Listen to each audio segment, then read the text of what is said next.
রাধে রাধে বন্ধুরা, সুপ্রভাত সকলকে। কেমন আছো তোমরা সবাই? আবারও চলে এলাম তোমাদের সাথে দেখা করতে। তো বেশ কিছুদিন ধরে তোমরা তো জানোই ঠিকমতো আমি ভিডিও শেয়ার করতে পারছি না তোমাদের সাথে, দু একদিন গ্যাপ পড়ে যাচ্ছে। তো এই দু একদিন ছাড়া ছাড়াই কিন্তু শেয়ার করছি, যেহেতু নতুন ঘরে কাজ হচ্ছে। তার উপরে আমার মায়ের শরীরটাও ভালো ছিল না, মা খুব অসুস্থ ছিল। তো কয়েকটা দিন একটু টেনশানেও ছিলাম, আমার মাকে নিয়ে ডক্টর দেখাতে হয়েছিল, তো সেজন্য তো গ্যাপ পড়েই ছিল। তার উপরে এখন আবার নতুন করে কাজটাও শুরু হয়ে গেছে, সেজন্য ভাবছি কি এই কয়েকটা দিন এরকম গ্যাপ দিয়ে ভিডিওটা শেয়ার করব তোমাদের সাথে। তো সব কিছু ঠিকঠাক হয়ে গেলে, নতুন করে উঠে গেলে তারপর থেকে ভাবছি ডেলি ব্লগ দেব। তো তোমরা সকলেই আমার পাশে থেকো, আশা করছি তোমাদের আমার প্রত্যেকটা ব্লগই দেখতে খুব ভালো লাগবে। তো যাই হোক, ওইদিকে ঘুম থেকে উঠে আগে তো ফ্রেশ হয়ে নাইটিটাও চেঞ্জ করে নিয়েছিলাম, তারপরে তো দেখতেই পেলে চা করেছিলাম। তো ওইদিকে চাটা খেয়ে তারপরে ঘরটাকে ডাস্টিং করে এখন চলে এসেছি বাইরেটা ডাস্টিং করতে। আর গতদিনের ভিডিওতে আমাকে প্রণীতা দিদিভাই বেশ সুন্দর কমেন্ট করেছিলে, তো তোমাকে অনেক অনেক ধন্যবাদ জানাই আমার পাশে থাকার জন্য। তুমি তো অনেক অনেক দিন ধরেই আমার পাশে আছো, খুব ভালো থেকো দিদিভাই। আর ফিউশন অফ টুম্পা থেকে টুম্পা দিয়েও কিন্তু আমাকে বেশ সুন্দর কমেন্ট করো প্রত্যেকটা ভিডিওতেই, তো তোমাকেও অনেক অনেক ভালোবাসা। তো যাই হোক, ওইদিকে ডাস্টিং করে এখন আবার রান্না করে চলে এসেছিলাম। তো এসে আগে ভাতটাকে বসিয়ে দিলাম, তারপরে না নতুন ঘরের মধ্যে একটু হাঁটাহাঁটি করছিলাম। সকালবেলায় তো মর্নিং ওয়াক সেরকম হয় না, কোথাও তো সেরকম একটা যাই না, তো ওই ঘরের মধ্যেই কিন্তু একটু হাঁটাহাঁটি করে নিই। তো এইদিকে দেখো নতুন ঘরে ইলেকট্রিকের কাজ হয়ে গেছে, তাই তোমাদেরকে একটু দেখাচ্ছিলাম আর কি। তো পুটি এখনও আর এক কোট বাকি আছে। তো সামনেটা না ঢালাই হবে, মানে রান্নাঘরের সামনেটা কেমন একটা নিচু টাইপের, গর্ত গর্ত টাইপের, তোমাদেরকে পরের ভিডিওতে দেখাবো। তো ওই জন্য ওই জায়গাটা ঢালাই করা হবে, একটু উঁচু না করলে না ওখানটায় খুব সমস্যা জানো না ওঠানামা করতে। তো যাই হোক, ওটা করে তারপরেই ভাবছি কি নিচে টাইলস বসবে। তো যাব কয়েকদিন পর টাইলসের দোকানে গিয়ে একেবারে না টাইলসটা কিনেই নিয়ে আসবো, তারপরে মিস্ত্রি লাগিয়ে দিতে হবে। নইলে এই সামনে তো পুজো চলে আসছে, তখন তো আর কোনো মিস্ত্রিকে পাওয়াই যাবে না, কারণ পুজোর সময় কিন্তু ঘর বাড়িতে বেশি কাজকর্ম হয়, মিস্ত্রিদের তখন বেশি চাপ থাকে।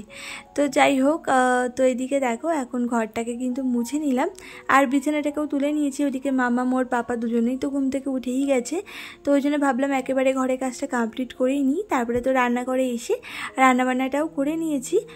আর আজকে তো মঙ্গলবার, আর তোমরা এই ভিডিওটা দেখছো কিন্তু গত মঙ্গলবারের, যদিও এই ভিডিওটা আমি পোস্ট করেছি শনিবার দিন, তবে এটা মঙ্গলবারের ভিডিও, তোমাদের সাথে শেয়ার করা হচ্ছিল না।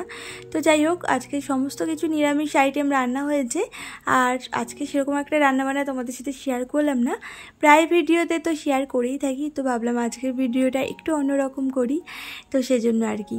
তো যাই হোক, এদিকে দেখো বাসনগুলো মেজে নিয়েছি, তারপরে মানি প্ল্যান্টের পাতাগুলো ধুয়ে না রেখে দিলাম, তাহলে খুব ভালো গ্রো করে, পাতাগুলো বেশ সতেজও থাকে আর দেখতেও ভালো লাগে কিন্তু। তো যাই হোক, রান্নাবান্না করার পরে রোজকার যে ডিউটি থাকে রান্নাঘরটাকে ক্লিনিং করার, তো সেটাই করছি আর কি। এটা তো প্রতিদিনই আমাকে করতেই হয়, আর নইলে না রান্নাঘরটা কেমন একটা তেল ছিটে ভাব চলে আসে, আর নিজের কাছেও নিজের খারাপ লাগে, দেখতে কেমন লাগে না এঁটো কাটা ছড়াছড়ি থাকলে। সেজন্য রান্নাবান্না করার পরে কিন্তু একদম পরিষ্কার করে নিই, মানে নিট অ্যান্ড ক্লিন করে নিই। তো যাই হোক, এদিকে ওয়ালটাও কিন্তু মুছে নিলাম যতদূর হাত যাচ্ছে। আর আমাকে সঞ্চিতার ব্লগ থেকে দিদিভাই বলেছিলে, দিদিভাই আমার পাশে থেকো প্লিজ প্লিজ। তো আমি অবশ্যই চেষ্টা করব দিদিভাই তোমার পাশে থাকার। আর সত্যি কথা বলতে এইভাবে কিন্তু কাউকে পাশে পাওয়া যায় না। তুমি এরকম ধরনের কমেন্ট তো অনেককেই করো, তারা হয়তো প্রথম প্রথম তোমার ভিডিওটা গিয়ে দেখে আসে, তারপরে কিন্তু তারা আর দেখে না।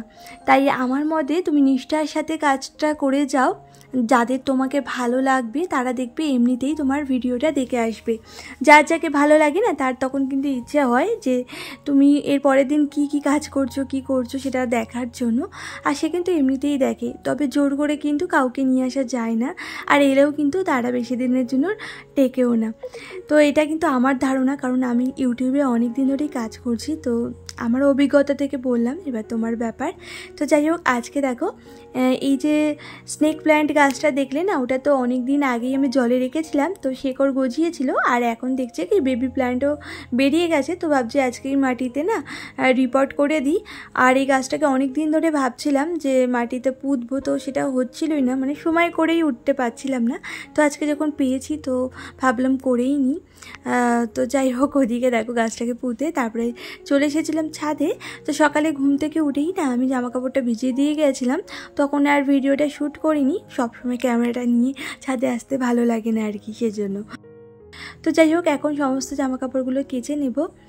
প্রচুর কিন্তু জামা কাপড় রয়েছে, যেহেতু একদিন মিস হয়েছিল জামা কাপড় কাচতে, সেজন্য কিন্তু অনেক জমে গেছে। তাছাড়াও মামামের কিছু ভালো ভালো ড্রেস ছিল, সেগুলোও ভাবলাম একটু কেচে দিই। ওগুলো না কয়েক জায়গায় পড়ে গেছিলো, কাচা হয়নি, এমনি মেলে দিয়েছিলাম রোদ্রে, মানে রোদটা খাইয়ে আমি তুলে রেখেছিলাম আলমারিতে। তবে সামনেই তো পুজোর সময় এগুলো পরতে পারবে, নইলে না তো বড়ই হয়ে যাচ্ছে, এই জামা কাপড়গুলো পরেই থাকবে, আর সেজন্য ভাবছি কি পরিয়েই ফেলবো।